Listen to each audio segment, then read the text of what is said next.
At ayan mga ka-crypto, ang pag-uusapan po natin sa bino na ito ay saan nga ba tayo makakabili ng trusted na hardware wallet? Ayan, trusted na hardware wallet dito sa Pilipinas.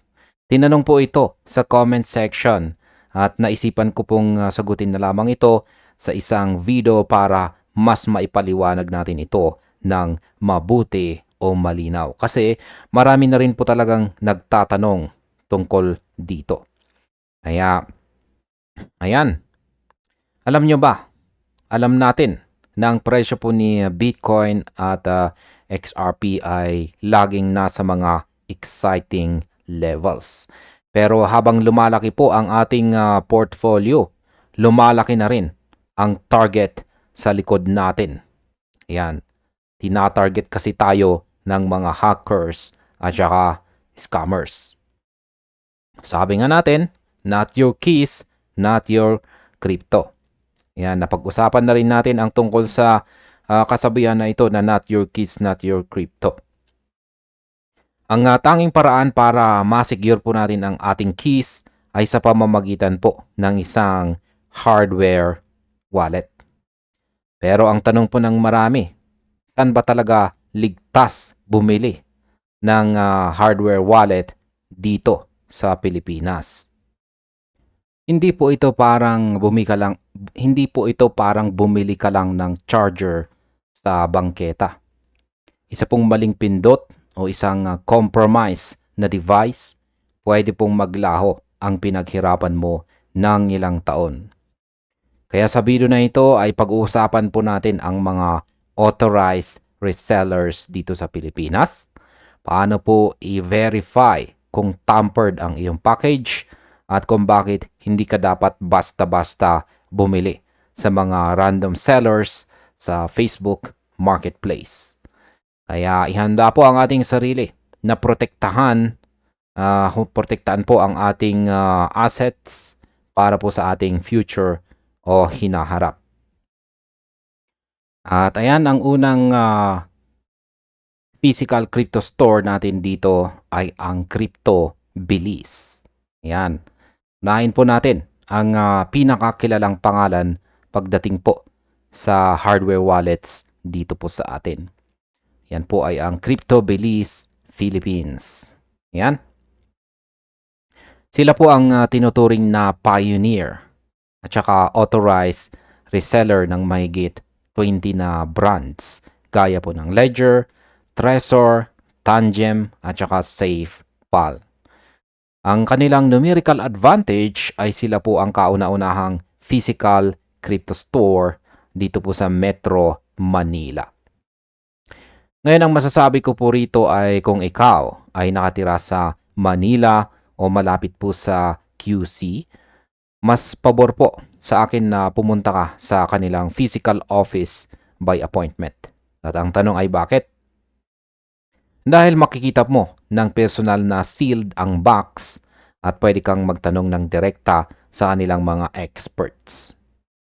Kaya sa mga presyong nasa mga 4,900 pesos para sa Ledger, ayan, Ledger Nano S Plus, hanggang 20,000 pesos, ayan, or 20,000 plus para sa Ledger Flex, sulit po ang bawat sintimo dahil alam mong galing ito sa official supply chain. Kaya wag po kayong matutokso sa mga half price na nakikita po ninyo sa labas. Ang Crypto Belize ay subok na ng community sa loob ng mahigit 4 na taon. At dito naman po tayo sa Shopee Mall at Lazada Mall. Yan.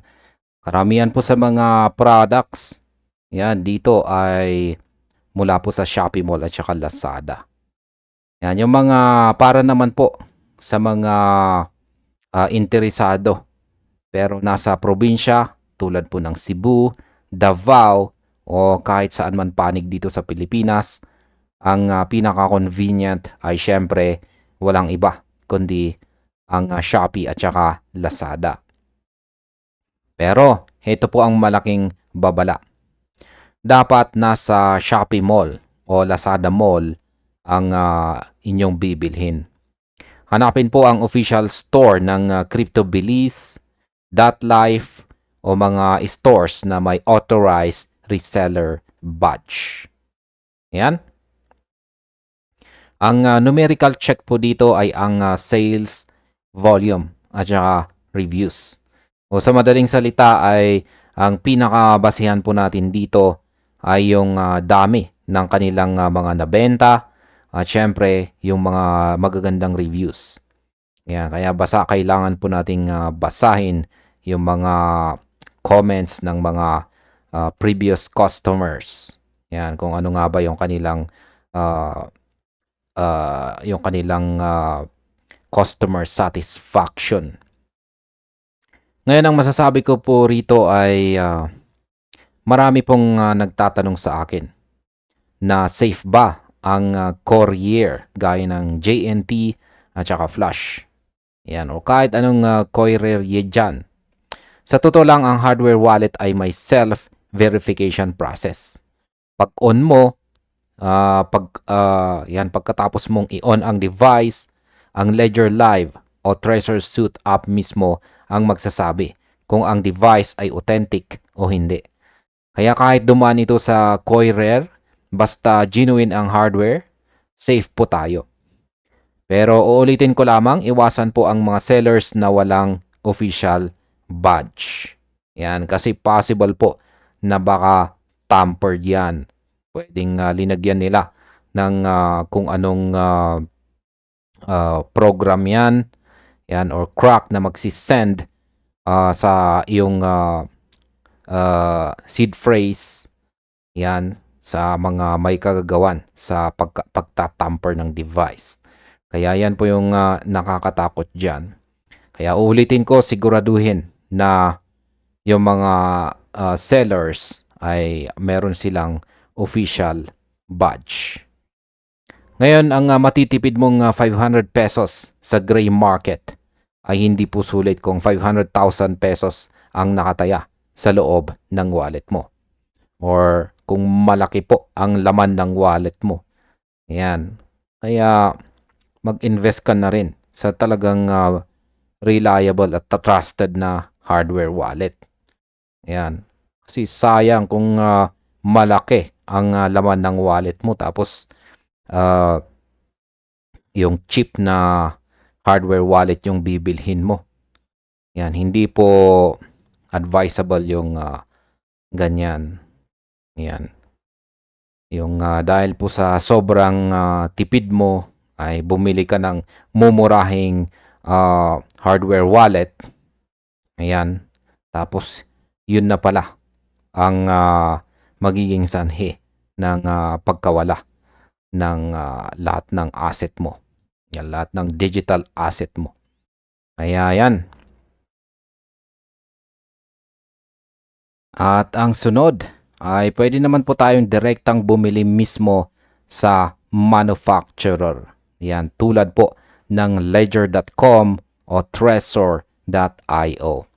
Kaya kung ikaw po ay isang purist at gusto mo talagang walang ibang humawak ng device mo kundi ang manufacturer, ang best option mo ay bumili po ng direkta dito sa kanilang official website. Ang numerical reality po dito ay mas mura po ang base price. Gaya po ng $79 para sa Trezor Safe 3. Pero kakainin ka sa shipping fee. Mahal po ang shipping fee. At posibleng import duties o BOC fees pagdating po dito sa ating bansa o Pilipinas. Aabutin din ito ng mga 2 to 4 weeks bago makarating sa iyong pintuan. Ngayon, para po sa akin ay kung hindi ka naman nagmamadali, ito po ang pinaka-safe. Sapagkat wala pong middleman. Pero kung kailangan mo na agad ang security, ang pagbili po sa local authorized resellers gaya po ng .life o yung binanggit natin kanina na may mga physical branches sa malls ay sapat na or okay na po. Yan, ang importante po ay official reseller po sila. Kaya yan po ang kailangan nating i-confirm kung official reseller ba talaga sila. at dapat ay meron po silang maipapakitang badge.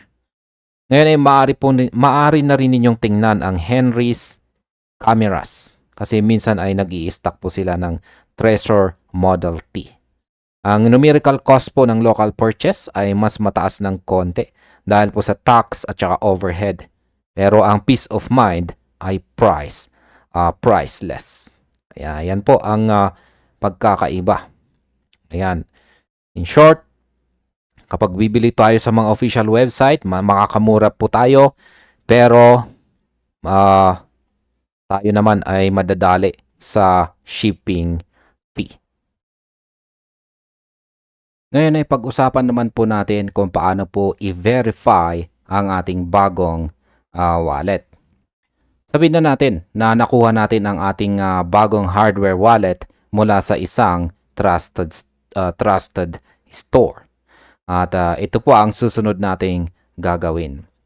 Ang numerical rule na number 1 ay ang seed phrase ay hindi po dapat nasa loob ng box. Yan. Uulitin ko. Yung seed phrase ay hindi po dapat nasa loob ng box. Kapag binuksan mo ang box, ay at saka may nakita kang papel na may nakasulat na 24 words, itapon mo po yan. Ibalik mo sa seller. Kasi scam po yan. Ang 24 words ay dapat generated ng device mo mismo sa harapan mo. Yan. Ulitin ko, ang mag-generate po sa 24 words na yan ay mismong ang device mo. Yan, hindi yan nakasulat sa papel, hindi po yan nakasulat sa box, kundi makukuha mo sa device. Pangalawa, ay lagi pong i-update ang firmware gamit po ang official app. Ang official apps gaya po ng Ledger Live ay meron pong genuine check feature. Kung mag-fail po ito, huwag gamitin ang device. Marami pong mga Pinoy ang nakakalimot sa step na ito. Ang akala po nila ay basta na ito ay naka-sealed ay okay na. Pero dapat po nating malaman ang mga scammers ngayon ay marunong na ring mag-shrink.